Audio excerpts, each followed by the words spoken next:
प्रणाम भगवान। मैं आमीन विशाल। भगवान, काफी सारे साधक ऐसे हैं जो आपके बताए हुए मार्ग का अनुसरण कर रहे हैं और घर में जैसे मक्खी, मच्छर, कॉकरोच, कीट पतंगे, इनको घर में मार देते हैं और एक तरीके से हमारी दृष्टि में हिंसा भी हो रही है। और फिर भी गुरुवर वो आपके बताए हुए मार्ग का अनुसरण करते हुए आध्यात्म में बहुत अच्छी गति कर रहे हैं। और गुरुवर, अगर देखें तो जब सदगुरु भगवान महावीर के रूप में अवतरित हुए तो भगवान महावीर ने एक तरफ ये दर्शाया, उन्होंने करवट भी नहीं ली ताकि कोई कीट पतंगा ना मर जाए सोते समय। और बहुत सारे ऐसे उदाहरण हैं उनके जहाँ पे वो अहिंसा का पालन करते थे गुरुवर। तो यहाँ गुरुवर साधक ऐसी हिंसा करते हुए भी आध्यात्म में गति कर रहा है, तो वो अनुभव एक सदगुरु का और ये अनुभव एक साधक का, दोनों भिन्न हो रहे हैं गुरुवर। तो गुरुवर, ये समझ पाना बहुत मुश्किल है साधक के लिए कि हिंसा फिर क्या है और अहिंसा फिर क्या है। हिंसा करते हुए भी अगर सदगति, आध्यात्म में गति हो रही है, परमात्मा की प्राप्ति हो रही है, तो भगवान महावीर ने हिंसा क्यों नहीं करी जब बहुत से लोगों ने उनके ऊपर आक्रमण किया, उनको यातनाएं दी। तो गुरु कृपया इसका मार्गदर्शन कीजिए। आभार आपका। प्रणाम विशाल। प्रणाम आप सभी साधकों को। हिंसा और अहिंसा, भगवान महावीर ने क्या कहा या उनको देखकर हमने क्या सीखा। घर में कीड़े मकोड़े होते हैं, मच्छर होते हैं, उन्हें यदि मार देते हैं तो ये पाप कर्म है। फिर साधना में गति कैसे होगी। जिन भी साधकों को ऐसी समस्या है या ऐसी सोच है, और खास तौर की जैन धर्म को लेकर मैं बोल रहा हूं, हिंसा और अहिंसा, तो इस वीडियो को पूरा देखें ताकि मैं जो समझा रहा हूं वो आपको पता लग पाए। पहली बात, बुद्ध पुरुष को समझने के लिए दो चीजों की सख्त जरूरत है। आपकी साधना में कंटिन्यू गति होना, और बुद्ध पुरुष के इंटरनल क्या हो रहा है वो आपका बोध। साधना में कंटिन्यू गति होना और बुद्ध पुरुष के अंदर क्या है उसका आपको बोध होना, अर्थात बुद्ध के लेवल पे खड़े हो जाना। जब तक तुम बुद्ध के लेवल पे नहीं खड़े हो पाओगे तब तक बुद्ध के भीतर क्या हो रहा है तुम कभी नहीं समझ पाओगे। उदाहरण देके बताता हूं। एक आदमी ऐसा है जिसने कभी शराब नहीं पी, कोई नशा ही नहीं करा, मगर वो एक शराबी के प्रति अट्रैक्ट हो गया। वो शराबी को ऊपर से देख रहा है, और इस पृथ्वी पर सबसे सच्चे जो होते हैं वो शराबी होते हैं, क्योंकि शराब पीने के बाद जो बोलते हैं वो ठीक ही बोलते हैं। अब वो आदमी ये देख रहा है कि ये आदमी इतना सच्चा है, किसी की परवाह भी नहीं करता, किसी को कुछ समझता भी नहीं है, और जैसा जीना है वैसा जी भी लेता है। अब यदि वो नशा नहीं कर रहा और वैसे जीने का काम करेगा तो वो फंस जाएगा। पहली बात तो वो जी ही नहीं पाएगा। मन में अगर कुछ भाव है कहने का तो कह ही नहीं पाएगा, उसका अपोजिट भी उसे सोचना है।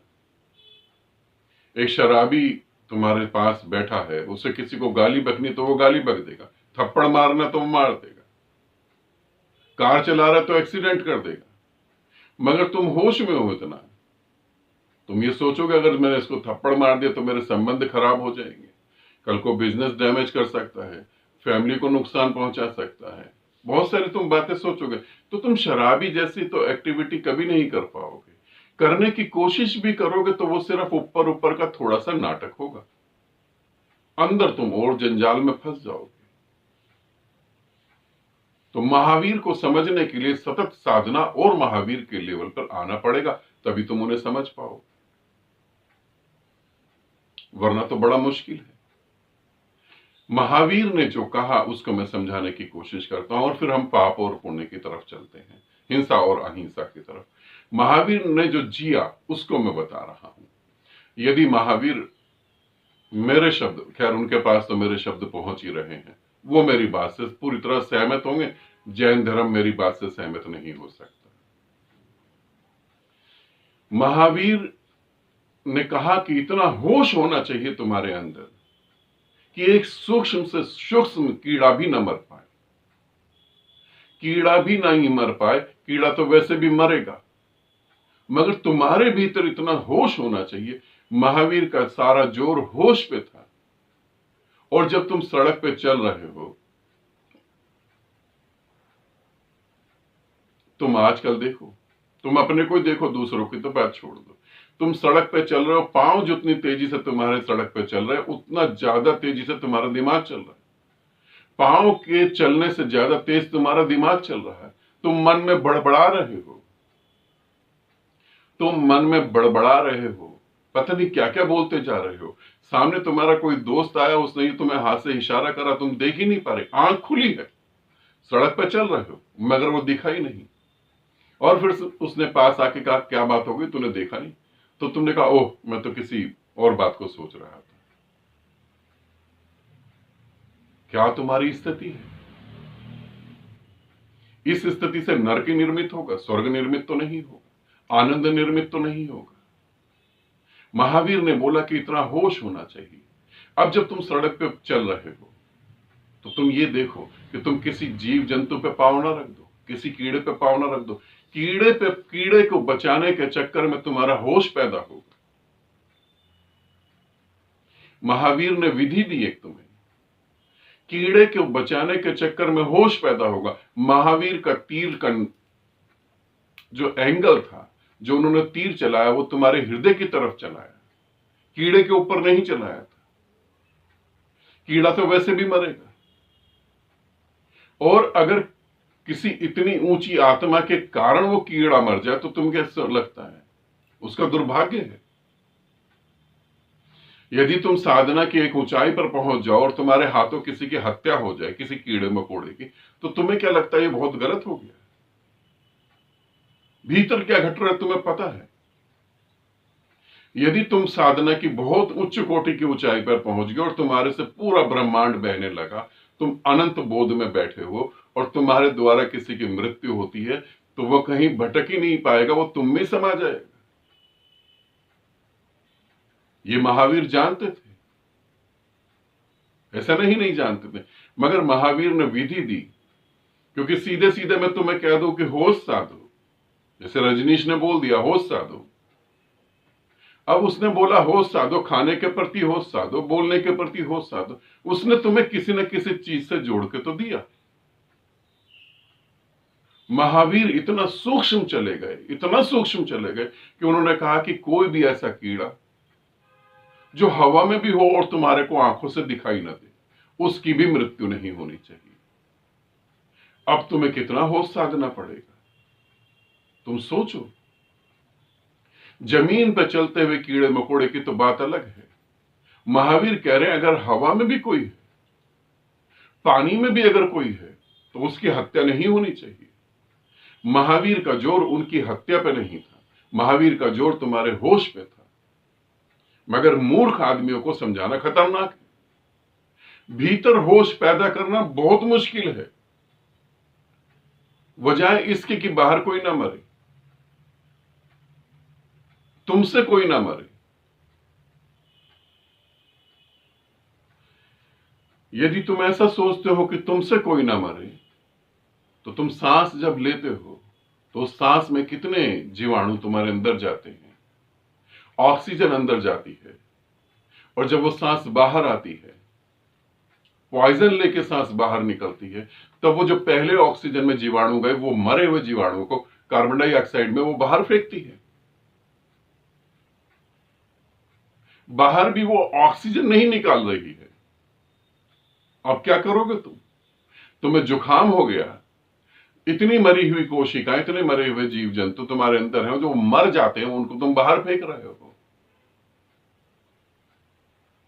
महावीर का सारा जोर तुम्हारी अवेयरनेस पे था, ताकि तुम अवेयर होकर देख सको कि यहां न तो कीड़ा है, ना कोई जानवर है, ना हिंसा है, ना अहिंसा है।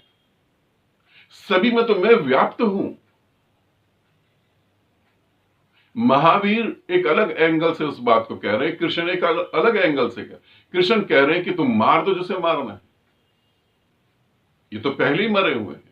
और ठीक है, जिनको बोध ही नहीं हो पा रहा वो तो पहले ही मरे हुए हैं। तो महावीर ने कभी भी इस तरीके से नहीं कहा, मगर ऊपर से देखकर हमने यही समझा कि वो कीड़ों को बचा रहे हैं, वो जीव जंतु को बचा रहे हैं। महावीर का सारा जोर तुम्हारी अवेयरनेस पे था, कैसे तुम अवेयर हो जाओ। और आज तुम देखो, ये चीज तो समझ ही नहीं आई। कपड़ा बांध लिया मुंह पर, पानी छान के पी रहे हैं, और जो अंदर उनके चल रहा है वो तो एकदम ही अलग है। गुरु बन गए, आचार्य बन गए, और अब उनमें उनके आचार्य की सीट और ऊपर हो जाए और ऊपर गति कर जाए, इसके चक्कर में और इनोसेंट लोगों को सन्यास दे दो। होड़ मच गई अभी, और बहका दो बच्चों को, फुसला लो और सन्यास दे दो। ये एक होड़ मच गई, ये तो था ही नहीं वहां पर। कैसे मेरी सीट ऊपर हो जाए? तुमको स्वयं को मोक्ष उपलब्ध नहीं हुआ, मगर तुम होड़ में लग गए। ये हिंसा नहीं है? जो ज्ञान तुम्हें प्राप्ति नहीं है, उस ज्ञान का तुम प्रचार करके क्या करो? ये हिंसा नहीं है? ये अहिंसा है। एक बच्चा पैदा हुआ, अभी उसके अधूरे सपने, वो सपनों को जिएगा तभी वो मोक्ष को प्राप्त होगा। अब तुम उसे वो बता रहे हो जो तुम्हें ही नहीं पता। मजेदार बात है, तुम उसे वो बता रहे हो जो तुम्हें ही नहीं पता। महावीर एक तरफ करवट करके लेट गए, उन्होंने दोबारा करवट नहीं बदली, कहीं कीड़ा मकोड़ा ना मर जाए। ये बिल्कुल बकवास की बात है।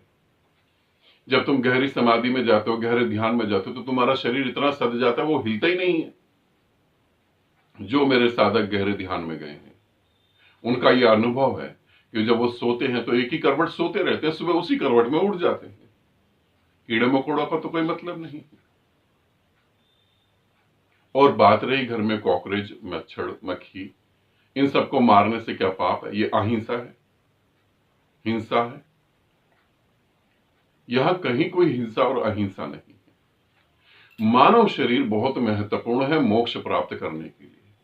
देवता भी इसके लिए तरसते हैं, और जो चीजें हैं वो इसी तरीके से विकसित होंगी। अगर कोई मच्छर है और वो तुम्हारे आसपास में, और तुमने स्प्रे कर दिया, गुड नाइट वगैरह कुछ भी जला दिया, या कुछ भी ऐसा करा, या हाथ से उसे मार दिया, तुम्हें क्या लगा कि तुमने पाप कर दिया? तुमने एक विकास कर्म में योगदान दिया है। वो मर के अब कुछ और शरीर धारण कर सकता है, नहीं तो वो पूरे जब तक अर्थ खत्म नहीं होगा मच्छर ही बन के रह जाता। अब वो आगे चल सकता है। मानव मानव को ना मारे, क्योंकि मानव मानव को मारता है तो ये हिंसा हो गई, ये गलत हो गया। और फिर महावीर ने बहुत चीजों में दिया, तुम विचारिक तौर पर हिंसा नहीं करो, विचारिक तौर पे हिंसा नहीं करो, भाव के तल पे हिंसा नहीं करो। अब इतने गहरे तुम उतरो तो। मगर मैंने तो अपनी आंखों से देखा, जिन लोगों से मैं मिला हूं, ऊपर से इन्होंने सब ओढ़ रखा है, और विचारों में तो पता नहीं क्या क्या चलता है, वो खुद ही नहीं समझ पाते।